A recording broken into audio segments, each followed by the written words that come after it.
Assalamualaikum warahmatullahi wabarakatuh. Perkenalkan, saya M. Hengki Anggun Almansah dengan NIM C0C020001 dari Prodi D3 Akuntansi kelas A dengan dosen pengampu Bapak Dr. Wirmi Eka Putra SE MSI CIQNR CSRS dengan mata kuliah akuntansi perpajakan. Baiklah, saya akan mempresentasikan tentang konsep persediaan dalam akuntansi pajak. Pengertian persediaan. Persediaan adalah penetapan jumlah biaya yang harus diakui sebagai aset dan konversi sampai pendapatan yang bersangkutan diakui. Pada umumnya, persediaan mencakup barang jadi yang telah diproduksi atau barang dalam penyelesaian, termasuk bahan serta perlengkapan yang akan digunakan dalam proses produksi. Pengertian persediaan menurut PSAK atau revisi 2008 digunakan untuk menyatakan aset yang: 1. Tersedia untuk dijual dalam kegiatan usaha normal, 2. Dalam proses produksi dan atau dalam perjalanan, 3. Dalam bentuk bahan atau perlengkapan atau suppliers untuk digunakan dalam proses produksi atau pemberian jasa. Sedangkan tentang persediaan SAK etap memberikan batasan persediaan antara aset: 1. Untuk dijual dalam kegiatan usaha normal, 2. Dalam proses produksi untuk kemudian dijual, 3. Dalam bentuk bahan atau perlengkapan untuk digunakan dalam proses produksi atau pemberian jasa.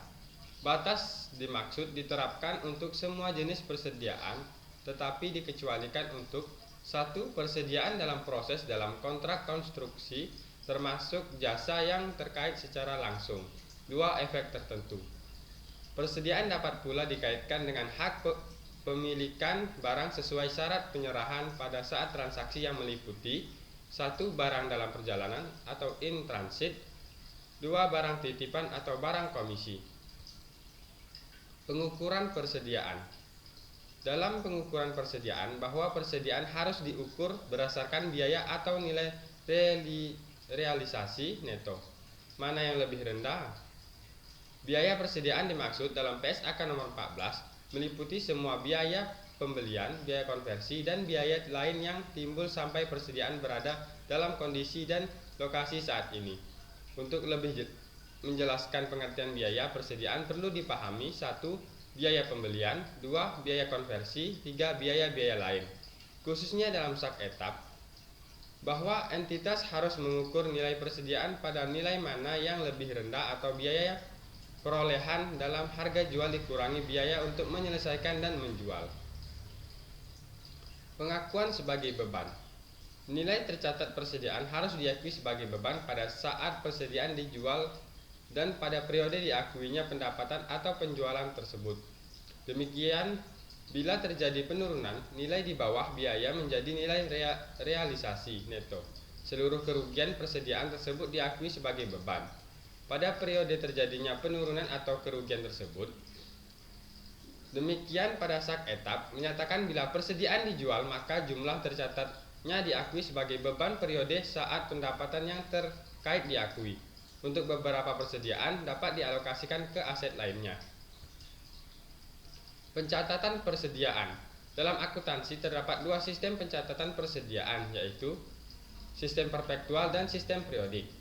Sistem perpektual. Dalam sistem perpektual ini, persediaan biasanya dapat diketahui secara terus-menerus tanpa melakukan inventarisasi fisik atau stock of name. Oleh karena itu, setiap jenis barang dibuat kartu dan setiap mutasi persediaan dicatat dalam kartu, baik harga maupun jumlah barang atau kuantitas, sehingga pengendalian persediaan menjadi sangat mudah, yaitu dengan melakukan pencocokan antara kartu persediaan dan hasil inventarisasi fisik. Lalu sistem periodik. Dalam sistem periodik, persediaan dihitung dengan melakukan inventarisasi pada akhir periode. Hasil perhitungan tersebut dipakai untuk menghitung harga pokok penjualan. Pada sistem periodik, setiap mutasi persediaan tidak dibuatkan pencatatan dan penghitungan persediaannya seperti telah disebutkan dan telah dilakukan pengendalian persediaan. Penetapan persediaan dan pelaporan dalam laporan keuangan. Dalam laporan keuangan, persediaan disajikan di neraca atau di laporan laba rugi. Persediaan di neraca menggambarkan nilai persediaan pada tanggal penyusunan neraca, sedangkan di laporan laba rugi, persediaan akan muncul dalam perhitungan harga pokok penjualan. Namun, pada umumnya, nilai persediaan dinyatakan dalam neraca sebesar harga pokok atau harga perolehannya. Harga perolehan meliputi seluruh biaya yang secara langsung atau tidak langsung terjadi. Sebagai contoh, biaya pengangkutan dan premi asuransi. Nilai persediaan di neraca dan di laporan laba rugi tersebut saling berhubungan. Hal ini dapat ditunjukkan yaitu apabila persediaan dinilai terlalu rendah pada akhir periode, maka laba pada akhir periode juga akan menjadi lebih rendah. Demikian pula sebaliknya. Penetapan besarnya persediaan akhir berdasarkan pencatatan secara perpektual atau periodik dapat menggunakan metode FIFO, LIFO atau average seperti pada uraian selanjutnya. Metode penilaian persediaan. Penetapan besarnya nilai persediaan akhir atau harga pokok penjualan dapat menggunakan metode yang pertama berdasarkan harga perolehan, yaitu A. Metode identifikasi khusus, B. Metode masuk pertama keluar pertama atau first in first out atau FIFO, C. Masuk terakhir keluar pertama atau last in first out atau LIFO, D. Metode rata-rata atau average. Metode harga rata-rata terdiri atas 1. Rata-rata sederhana, 2. Rata-rata bergerak. 2. Berdasarkan estimasi. Penetapan besarnya nilai persediaan akhir dapat dilakukan dengan mendasarkan estimasi pada 1. Metode laba kotor, 2. Metode enceran atau retail. Metode penilaian lainnya. Sebagaimana telah dijelaskan, menetapkan nilai persediaan akhir atau harga pokok penjualan tidak didasarkan pada harga perolehan. Hal ini terjadi apabila ternyata manfaat persediaan tidak sepadan dengan harga pokoknya, sebagai contoh akibat kerusakan fisik barang atau sebab lainnya. Oleh karena itu, dalam menetapkan persediaan akhir atau harga pokok penjualan digunakan A. Harga terendah antara harga perolehan dan harga pasar. Pada umumnya, persediaan dinyatakan sebesar harga terendah atau harga perolehan dan harga pasarnya. Selisih penurunan tersebut diakui sebagai kerugian pada saat terjadinya. B. Nilai jual. Terhadap produk yang harus dijual dapat ditentukan secara pasti, tetapi harga perolehannya sulit ditetapkan. Maka nilai persediaan ditetapkan sebesar harga jual dikurangi taksiran biaya-biaya penjualan yang dapat terjadi. Lalu ada akuntansi pajak.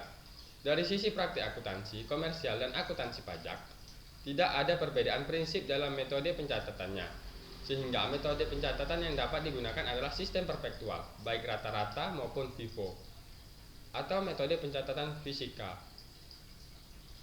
atau kolektif, yang telah dijelaskan dalam penjelasan pasal 10 ayat 6 Undang-Undang Pajak Penghasilan. Namun demikian mengacu pada batang tubuh pasal 10 ayat 6 Undang-Undang Pajak Penghasilan tersebut bahwa persediaan dan pemakaian persediaan untuk menghitung harga pokok dinilai berdasarkan harga perolehan.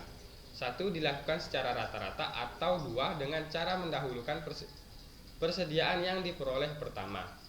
Perhitungan menggunakan metode rata-rata atau FIFO dapat dipelajari pada contoh penghitungan sebagaimana telah disampaikan pada praktik akuntansi komersial. Masalah pelaporan persediaan sebagai telah diatur dalam PSAK nomor 14 tahun 2009, bahwa persediaan dalam neraca dinyatakan sebesar harga pokok atau perolehan atau at cost, atau dinyatakan berdasarkan 1. Harga terendah antara harga pokok dan harga pasar atau 2. Harga jual.